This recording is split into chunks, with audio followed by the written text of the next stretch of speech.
John Wheeler III came from a family of military professionals. He was born in Laredo, Texas, where his mother, Janet, was living with his grandmother while his father was in Europe. Just 5 days after John's birth, the family received a telegram that his father was missing in action as a result of the Battle of the Bulge during the Second World War. His father was later found alive. John also had a younger brother named Robert, as well as a younger sister named Janet. John was a member of the United States Military Academy at West Point, class of 1966. After graduation, he became the platoon leader of a fire control unit at a military base in Franklin Lakes, New Jersey, where he worked from 1966 to 1967. Following this, John attended Harvard Business School and graduated in 1969. He also spent the summer of 1968 working as a systems analyst for the Office of Secretary of Defense in Washington, D.C. From 1969 to 1970, John served as a non-combatant at an American military base in Vietnam. From 1970 to 1971, he served on the general staff at the Pentagon. In 1971, John decided to leave the military and pursue a career in the field of American law. From 1971 to 1972, he worked as a senior planner for Amtrak, then attended law school at Yale. He became a clerk for a politician named George McKinnon in 1975, then an associate for a law firm called Shea & Gardner in 1976. John held this position for 2 years, and he proceeded to hold a variety of other positions within the legal system until 1986. From 1979 to 1989, John was the chairman of the Vietnam Veterans Memorial Fund, which built the Vietnam Veterans Memorial. During the process, John supported a controversial design for the memorial that was created by Maya Lin, and he advocated for the 3 soldiers sculpture to be added in addition.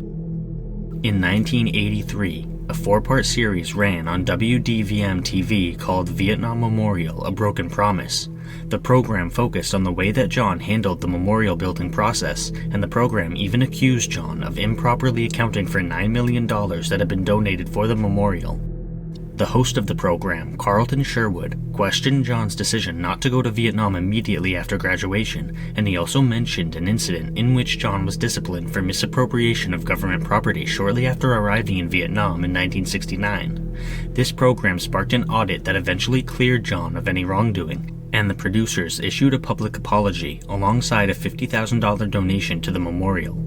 From 1988 to 1989, John worked with President George H.W. Bush to establish the Earth Conservation Corps. From 1997 to 2001, he was president and CEO of the Deafness Research Foundation. From 2001 to 2005, he worked as a consultant to the Undersecretary of Defense for Acquisition, Technology, and Logistics. From 2005 to 2008, he was Special Assistant to the Secretary of the Air Force. From 2008 to 2009, he worked as the Special Assistant to the Acting Assistant Secretary of the Air Force for Installations, Logistics, and Energy. John wasn't just an extremely busy working man, he also had a family. He had been married twice, and he had 2 children from his first wife, John Wheeler IV and Catherine Wheeler. He met his second wife, Catherine Kleiss, in 1993, and they got married in 1997. John was diagnosed with bipolar disorder, and he was known for his quirky habits and forgetfulness. He was hospitalized for a manic phase in 2004, and he was very disoriented. His behavior during this time could arguably be called a psychotic episode, and there were numerous possible causes, including stress from his high-level career, heart problems, stroke, mental illness, or a bad reaction to his medication. In 2010, John and Catherine owned 2 homes, one in Newcastle, Delaware, and another in Harlem, New York City. Sometime around December 24th, the couple left their Newcastle residence to spend some time with their family in the Harlem residence on Christmas. One of the Newcastle neighbors, a man named Ron Rourke, claimed that between the 24th and 31st, he and his family heard a loud television from inside the Wheeler residence that was constantly playing despite the fact that nobody appeared to be home. According to Catherine, John's behavior during their stay in Harlem seemed to be completely normal, and he wasn't having any emotional problems. He was also looking forward to a wedding they were invited to in Boston. Catherine last spoke to her husband on December 27th. The next day, John left the house while Catherine was sleeping. He had previously told her that he was going to travel to Washington, D.C. in order to spend some time with various political acquaintances. Catherine did not contact her husband after he left, as she expected him to return in a few days so they could attend the wedding in Boston together. John was seen having lunch at the Metropolitan Cafe in downtown Washington, D.C., and he was scheduled for a train ride to Wilmington later on the 28th, but the authorities are unsure whether or not he ever boarded the train. That same day, back in Newcastle, a man matching John's description threw several smoke bombs that are typically used to exterminate rodents into a house that was under construction. The unfinished house was directly across the street from John's house. For the past 3 years, John had been filing lawsuits to challenge the zoning approval for the other house because it blocked their view of the Delaware River. The police wondered if this was an attempt at arson by John. According to a Philadelphia TV station, John's cell phone was found inside the unfinished house in January of 2011, but the police have never confirmed this account. The next morning, the 29th, the last email was sent from John's account, although it was sent from a different phone than his usual device. Later that day, John was seen at the Newcastle County Courthouse parking garage, and he appeared to be disoriented and only wearing one shoe. He was attempting to gain access to the parking garage, and he told witnesses that he wanted to warm up inside before paying a parking fee. The police later determined that his car was actually parked in a different garage at the train station, which was several blocks away. John explained to the parking garage attendant that his briefcase had been stolen, and he assured the attendant that he was not intoxicated. Witnesses stated that he walked up and down the garage stairs in a manner that suggested extreme caution. The attendant said that he knew something wasn't right with John, as his appearance and behavior were very concerning. At 6 p.m. that day, John asked his pharmacist in Newcastle for a ride to the Wilmington train station. According to the pharmacist, John appeared to be upset, and the pharmacist called a cab for him. On December 30th, John's friends began to suspect that something was wrong because he failed to send out any emails, which he typically did.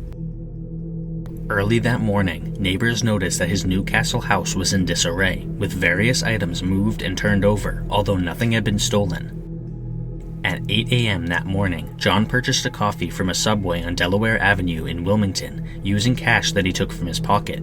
The owner of the store noticed that John's clothes were very dirty and he did not have a coat, despite the cold winter weather. John proceeded to go to a nearby law office, and a security camera captured him leaving. At 3:30 p.m., John walked into a nearby Small Business Administration office where he asked for a ride to Philadelphia. The office administrator refused to describe the conversation that she had with John to investigators. However, a different employee told the authorities that John spoke with her, referring to himself as a fellow federal employee. When she asked which agency he worked for, John did not answer, and he walked out of the office. According to some sources, John was last seen alive between 8:30 and 9 p.m. on surveillance footage in downtown Wilmington, and it is unknown where he spent the night. Another source claims that a man took a taxi from Wilmington to Newark, Delaware at 11 p.m. alongside John. On December 31st, a landfill worker saw a dead body fall onto a trash heap in the Cherry Island landfill in Wilmington, Delaware. The corpse was John Wheeler III. The police claimed that all the stops made by the garbage truck that day involved large commercial disposal bins in Newark. The truck had started its route at 4:30 a.m. and arrived at the landfill at 10 a.m. after making a total of 10 stops. These stops included a library, a senior citizens complex, a car dealership, and various other businesses. Based on the position of John's body in the truck, the dumpster he had been disposed of in had most likely been picked up near the start of the route. The police were unable to determine whether or not John had been killed in Wilmington or elsewhere, but given the location of his body, the investigation was handled by Newark police and was assisted by Wilmington police and the FBI. According to Catherine, the police told her multiple conflicting stories about whether or not John had a heart attack before his murder. Catherine also said that it was unlikely her husband had been robbed given the fact that his body was still wearing his Rolex and a West Point class ring. She stated that John had made plenty of political enemies during his career, but there was nobody who was outright hostile enough to murder him. The Wheeler family offered a $25,000 reward for information about his death. On January 28th of 2011, the Delaware State Medical Examiner's Office reported that John's cause of death was blunt force trauma. He had been assaulted from the neck up, but they did not elaborate any further. John's remains were interred at Arlington National Cemetery with full military honors on April 29th of that year. John's murder remains unsolved to this day, and it's also a total mystery why he was behaving so strangely in the days leading up to his death. What happened? Did John know his killer? Was the murder politically motivated? Where did the murder happen, and most importantly, who is responsible? Hopefully these questions will receive answers sometime in the future.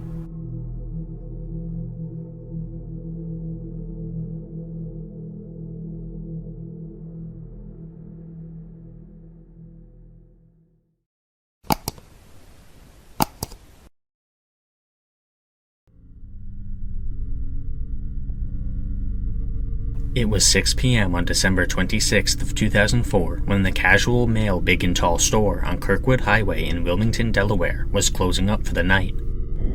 18-year-old Matthew Macarato and 22-year-old Jessica Watson were performing their nightly closing duties when an armed intruder entered the store. The unknown man held the employees at gunpoint and forced them to walk down into the basement, where he immediately executed both Matthew and Jessica. At around 9:15 p.m., Jessica's sister drove to the store to check on Jessica, concerned about her sister's lack of communication. She realized that the back door was unlocked, so she entered the building and found her sister, alongside Matthew, dead in the basement. All the cash was missing from the register, but the rest of the store was untouched, looking ready for the next day's business. The Wilmington police began an investigation, looking into the backgrounds of Matthew and Jessica. Matthew was a musician who helped found Third World Studios, an audio recording and production studio in Wilmington. Jessica was a single mother who was attending college and working at the store to provide for her child. Neither employee had a background that would tie the killer to them personally, so the police focused on figuring out the events on the night in question. The final purchase of the evening took place at 6:02 p.m., and the customer agreed to speak with the police. He reported that there was a 6-foot-tall, heavy-set man with the back of his head shaved still inside the store when he left. The police reached out to dozens of other customers from that day, but none of them matched the description or recognized it. Shell casings were recovered from the crime scene, but they did not provide any fingerprints or other information. The type of gun and caliber of bullet do not seem to be public knowledge. The store did not have security cameras at the time, and there were no witnesses who saw the killer's vehicle. Detective Mark Ride has expressed doubts about the murder, stating that robbery may not have been the motive. If the killer's main objective was to steal the money, then he didn't necessarily need to kill the employees, and even if he wanted to get rid of witnesses, why would he lead them to the basement first? The circumstances are very strange, and some people have even suggested that it could have been an inside job, but this also doesn't make much sense. Unfortunately, given the lack of surveillance footage and fingerprints, the investigation quickly ran into a dead end and then stalled. None of the authorities' efforts have ever gotten the investigation started again, and the double murder of Matthew and Jessica remains a mystery to this day. It's heartbreaking to think about how somebody allowed their greed to consume them, ending the lives of two innocent young people just a day after Christmas. Anyone with information on the case is encouraged to contact Detective Ride at the number on screen.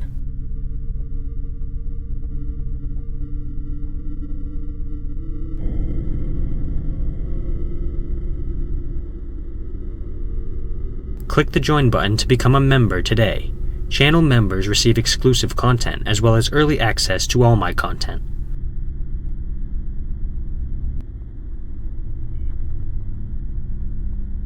In 1986, 28-year-old Jane Marie Prichard was a student at the University of Maryland who was working to obtain a master's degree in botany. She had been raised on a farm in Maryland, which allowed her to grow up with a deep love and appreciation for plants and wildlife. Jane had a solid plan for her future. After getting her degree, she wanted to become an environmental lawyer to help protect the planet that we so often take for granted.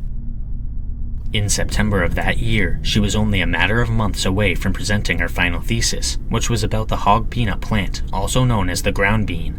Jane was spending a lot of her time in nature, observing the plant in question. She planned a trip to do some more observation in a forest in Delaware, but she had no idea that this innocent trip would result in her death. On Friday, September 19, 1986, Jane departed from Maryland in her two-tone Chevy Blazer and drove to Smyrna, Delaware, where she spent the night at a friend's house. This allowed her to get up nice and early the next morning to get started with her observation, and she set off for the forest at around 7 a.m. She arrived at the Blackbird Forest National Park, where it was a lovely 74 degrees Fahrenheit. Jane planned to spend that entire day observing how the hog peanut plant turns its leaves toward the sun. She parked her car about 500 feet from the visitor's entrance next to an access road, then unpacked her equipment and walked about 100 feet into the forest. Her logbook showed that she recorded notes every minute, starting at her arrival, until 10 a.m., when the notes suddenly stop. Following this abrupt ending, several hours went by and the weather grew steadily colder and windier. By mid-afternoon, a couple from New Jersey entered the forest, excited about the camping trip they were about to start.